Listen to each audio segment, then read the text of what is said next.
All right. So you might have guessed at this point, particularly because I've been breaking the videos up so much, example 3, part C is going to be this situation where we have two solutions. So let's go ahead and figure out what's going on here. First, we got to pretend like we don't know it's going to be one of the two solution ones. We're just guessing that based on how examples usually go.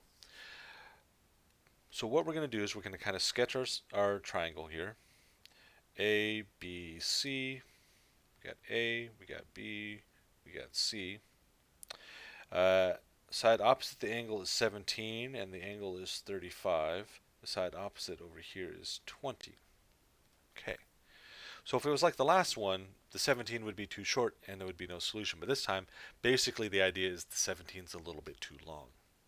Let's go ahead and find the height here. So that's the height is the side not opposite the angle given times the sine of the angle given. So 20 times the sine of 30. Let's see here. 20 times the sine of 30 is 10. Oh, nice. Yeah, sine of 30 is 1/2. Oh, it's sine of 35. Okay, hold on. Sine of 35. Man. So, execute. 11.5. So we're going to say here the height equals 11.5. Now, the side that's given to us opposite the angle A is less than the side B, and it also happens to be bigger than the height. 11.5 is less than 17, which is less than 20. And because the angle is acute in our situation, that is going to give us two solutions. So we have to identify that first. Now we have to go through all the effort to find those two different triangles. Basically, there's two scenarios. This angle B is either going to be acute or angle B is obtuse. So let's do the first one. Angle B is acute. So if we assume angle B is acute, we just use law of cosines just like we normally would. The sine of that angle B over 20 is equal to the sine of 35 over 17. And we've got ourselves the sine inverse of 20 times the sine of 35 over 17 equals angle B. We've done this calculation before. I kind of made it a little bit faster just so this problem doesn't take forever. So it's the arc sine of, what was it?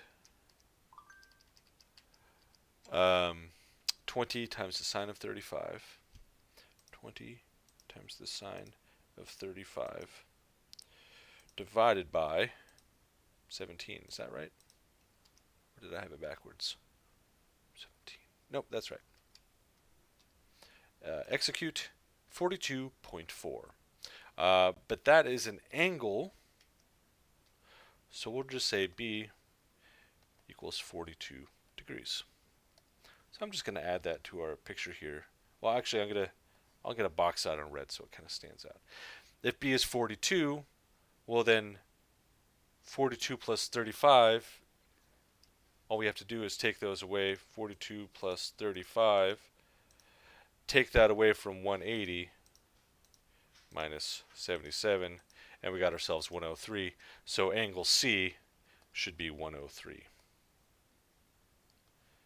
We just did A plus B plus C has to add up to 180. It's a triangle. Now, if that's the case, the only thing we're really missing now is side C. So we set up another law of sines. Sine of C, which is 103, over side C is equal to sine of 35 over 17. Remember, you always want to use the original pairing. It helps reduce the amount of errors.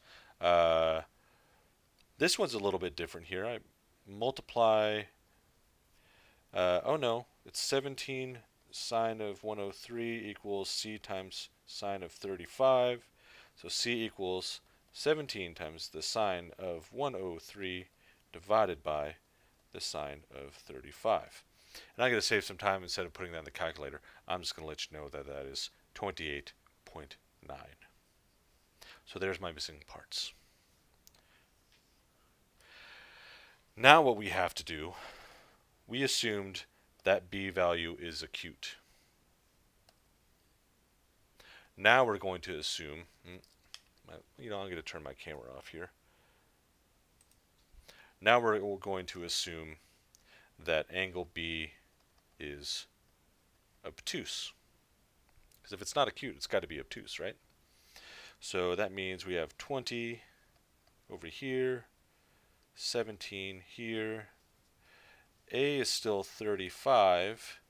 Now B is the obtuse one, and we're not sure what angle C is yet. Now, here's the weird thing. To figure out how to calculate all this stuff for B being obtuse, what we have to do is we have to take the B we found in the other problem,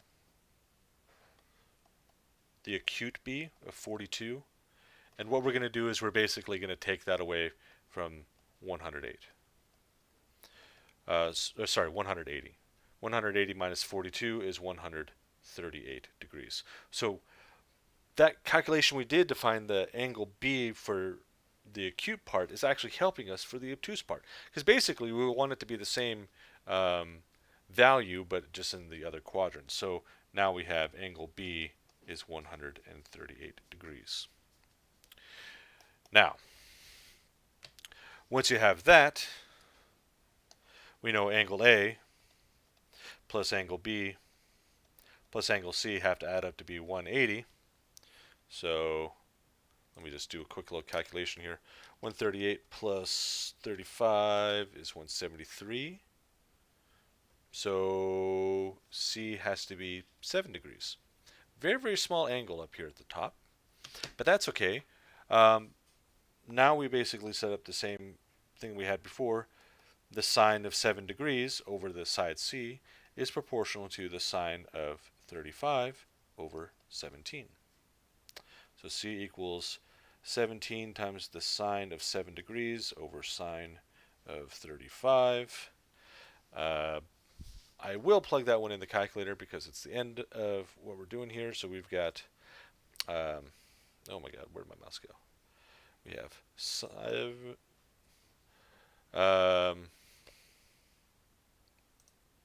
17 times the sine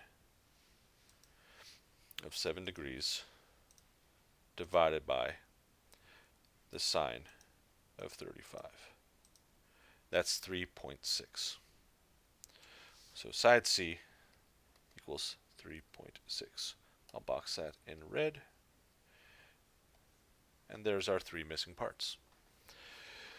So it's really important to remember here, you start with the acute side.